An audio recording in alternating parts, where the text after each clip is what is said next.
मिलके चले। लक्ष्य भारत को जोड़ने का था। जो हिंसा फैलाई जा रही है, नफरत फैलाई जा रही है, उसके खिलाफ खड़े होने का था। यात्रा में से बहुत सुंदर नारा निकला, भीड़ में से आया, नफरत के बाजार में मोहब्बत की दुकान खोलनी है। और इस एक नारे से आप मेरी राजनीति को, कांग्रेस पार्टी की राजनीति को आसानी से समझ सकते हो। यात्रा पे बहुत सारे लोग हमारे पास आए, किसान आए, मजदूर आए, गरीब लोग आए, छोटे व्यापारी आए, और जो उनके दिल में था उन्होंने हमें कहा।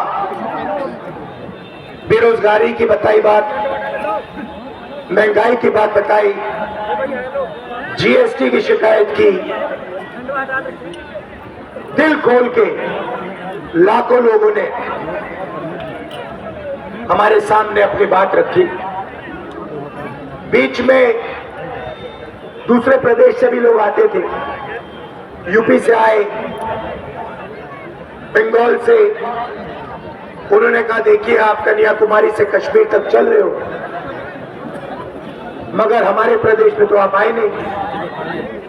अमेठी के लोग आए, इन्होंने कहा आपने भारत छोड़ो यात्रा की, मगर आपकी यात्रा अमेठी से नहीं आई, ये कैसी यात्रा है? और उसमें सच्चाई भी है।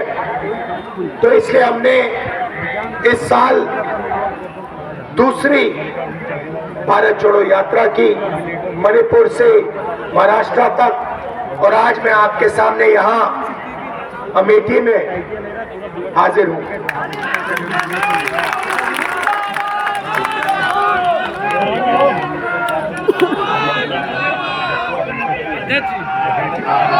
मणिपुर में आग लगी हुई है। मैं आपको मणिपुर के बारे में बताता हूँ। वहां पे सरकार ने दो वर्गों के बीच में लड़ाई करा दी है।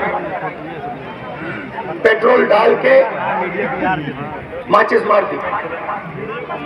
एक तरफ मेइतेई समाज, दूसरी तरफ कुकी समाज। आप मणिपुर आज नहीं जा सकते।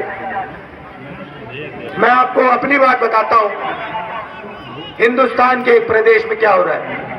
हम गए, दोनों समाजों ने हमें बुलाया, मेइतेई समाज ने भी बुलाया, कुकी समाज ने भी बुलाया। पहली बार मैंने अपने राजनीतिक जीवन में ये ऐसा देखा है। जब हम मेइतेई समाज के एरिया के बाहर पहुंचे तो उनका हमें मैसेज आता है कि देखिए हम आपकी स्वागत कर रहे हैं, हमने आपको बुलाया है, आप आइए, भारत जोड़ो यात्रा में आप आए हैं, हम आपका स्वागत करते हैं। मगर अगर आपकी सिक्योरिटी में बस उनका कोई भी कुकी समाज का व्यक्ति होगा, हम उसे गोली मार देंगे। टिकट परिचय बहुत है, आप साथ रहें। तो कृपया करके आप कुकी समाज के लोगों को अपनी सिक्योरिटी से निकाल के परे करके हमारे यहाँ आइए। मैं हैरान हो गया। हमने कुकी समाज के लोगों को सिक्योरिटी से निकाला, हम वहां गए, बहुत अच्छी तरह हमसे मिले, हजारों महिलाएं मिली, अपने दर्द के बारे में बताया, वहां लोग मारे गए, घर जलाए गए, उसके बारे में बताया। उसके बाद हम कुकी समाज के हम यहाँ गए, वही बात कुकी समाज ने हमें कही। जैसे ही हम वहां पहुंचे हमें कहते हैं देखिए हम चाहते कि आप यहाँ आए, मगर मेइतेई समाज का आपका कोई भी होगा सिक्योरिटी वाला, हम उसको गोली मार देंगे। तो कृपया करके मेथी समाज के लोगों को आप निकालिए और फिर आइए। हमने मेथी समाज के लोगों को निकाला, हम गए, हमारा वहां स्वागत हुआ, उन्होंने अपनी बात रखी, वहां भी घर चले, लोगों को मारा गया, उन्होंने बात रखी और फिर हम वापस गए। मैं आपको ये क्यों बता रहा हूं? क्योंकि आज मणिपुर में हिंदुस्तान की सरकार का कंट्रोल ही नहीं है। हिंदुस्तान की सरकार अपने सिक्योरिटी में जिसको चाहती है नहीं भेज सकती। सिविल वॉर हो रखा है, आग लगी हुई है वहां पे, 6-7 महीने से लोगों को गोली मारी जा रही है और आज तक हिंदुस्तान के प्रधानमंत्री मणिपुर नहीं गए। आज तक जा नहीं सकते। और ऊपर लिया ये हालत है। तो मणिपुर से हमने इसलिए शुरू किया, उसके बाद अरुणाचल, यार बोला तो बहुत, नागालैंड, उड़ीसा, बिहार, झारखंड से हम यूपी आए। ठीक नहीं, बाकी तो चल रही। कल मैंने देखा, ठीक है, परसों अपनी आंखों से वाराणसी में यूपी की सच्ची हालत।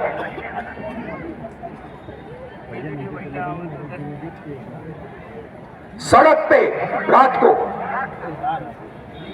हजारों युवा शराब पिए सड़क पे लेटे हुए, वाराणसी में बाजा चल रहा है,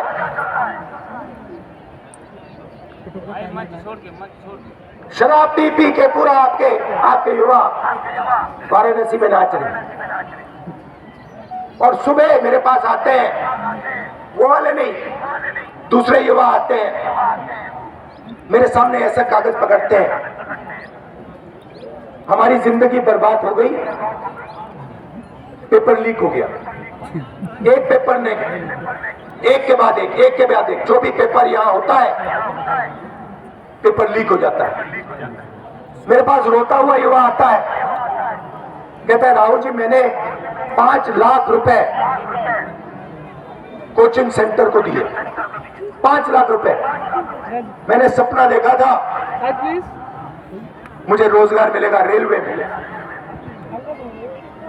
एग्जाम के दिन जी सर, मैंने अपनी आंखों से देखा, जिस चीज के लिए मैंने सालों तैयारी की, वही पेपर, जुनून तो है। शांत रहिए, शांत रहिए, वही पेपर एग्जाम हॉल के सामने, एग्जाम हॉल से पहले युवाओं के मोबाइल फोन, पूरा हिला दिया कैमरा। उनको पहले से पेपर मालूम है, 100% नंबर ले जाएंगे। बनना चाहिए इनका बस। पढ़ाई 1 मिनट नहीं की, मगर जेब में पैसा है, बीच में घुस रहे हैं। इसलिए सरकारी रोजगार मिल जाएगा। एक तरफ नशा और दूसरी तरफ जो बेचारा रोजगार करना चाहता है, काम करना चाहता है, उसके लिए पेपर लीक। 40 साल से सबसे ज्यादा बेरोजगारी आज उत्तर प्रदेश में है। चलो 40 साल से ज्यादा। यहां पे किसी को रोजगार नहीं मिलेगा, नहीं मिल सकता। सच्चाई है, अच्छी लगे ना लगे, सच्चाई है आपकी।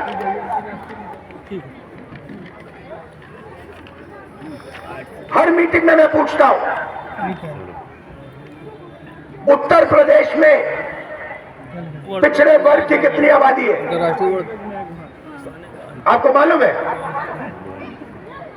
हिंदुस्तान में पिछड़े वर्ग की कितनी आबादी है जानते हो? 50%। गिनती करो, भाई यार, 50% पिछड़े हैं। दलित कितने हैं? चुप रहिए भैया थोड़ा। 15%। 50-15 कितना हुआ? 65। 8% आदिवासी है। 63 में 8 जोड़ो, कितने हुए? 73। 73। बोला है 73% ये भैया बोलिए मुझे। पिछड़े, दलित और आदिवासी। मैंने माइनॉरिटी की बात नहीं की अभी, अरे तो पूछ रहे हैं साहब साहब कितना हुआ, तो इधर से जवाब देना उनके बारे में बोला भी नहीं। 15%। ठीक है, अब मैं आपसे पूछता हूँ, हिंदुस्तान की सबसे बड़ी 200 कंपनियों में यहाँ खाली पिछड़ी जात, शांत रहा दलित और आदिवासी बात होती है, कितने मालिक हैं? रिकॉर्ड होता है, बोले क्या बाहर चला जा, कितने हैं? जनता पत्रकार एक नहीं है, दुनिया से पत्रकार है, एक नहीं है। चला हमको कोई पूछ रहा है। मैनेजमेंट टीम में कितने? एक भी नहीं है। ये मीडिया के लोग खड़े हैं यहाँ पे, मीडिया में 73% के कितने लोग? एक भी नहीं।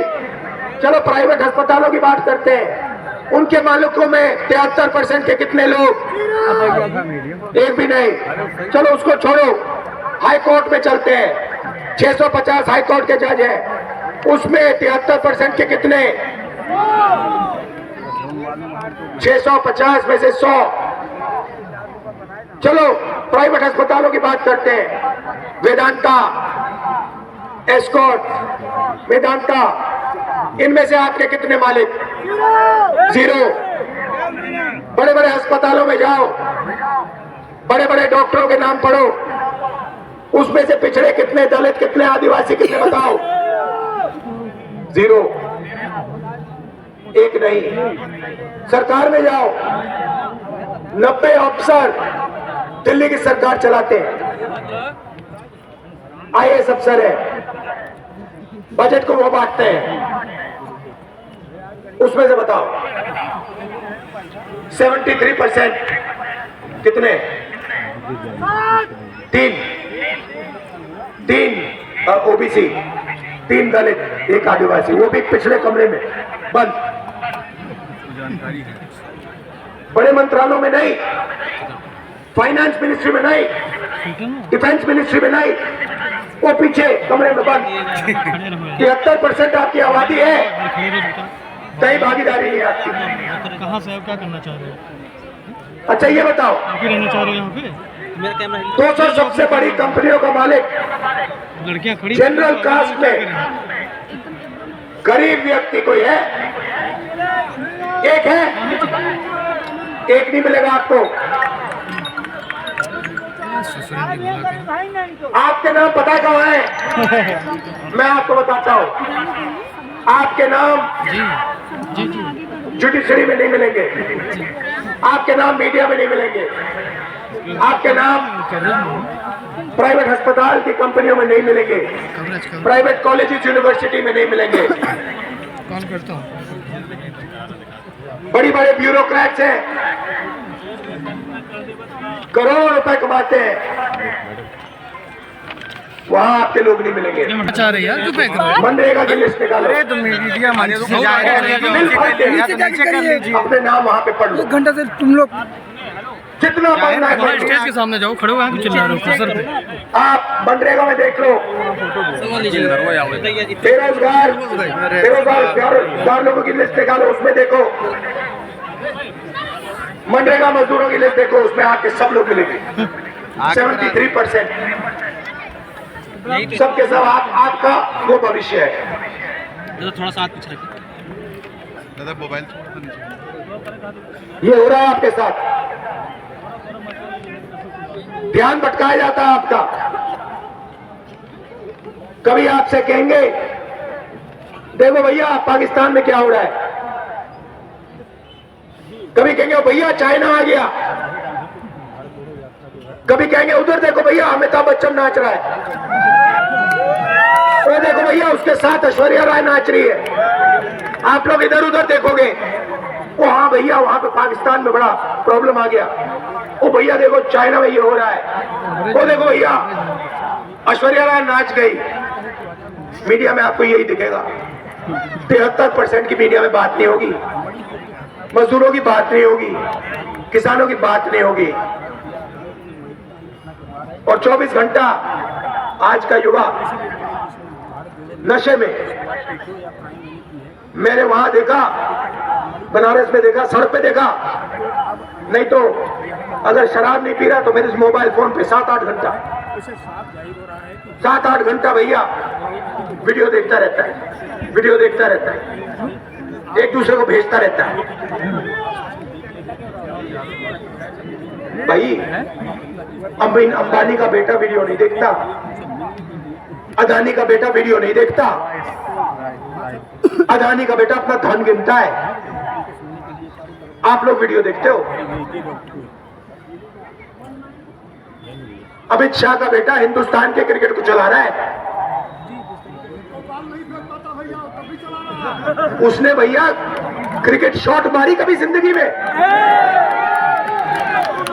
उसको बैट पकड़ना नहीं आता, वो क्रिकेट चला रहा है। ये सच्चाई है। तो मैंने कहा कि देखिए क्रांतिकारी कदम सबकी गिनती करनी है। इस देश में गरीब जनरल कास्ट के कितने लोग हैं, उनके हाथों में कितना धन है, इस देश में पिछड़े लोग कितने हैं, कौन सी जात है।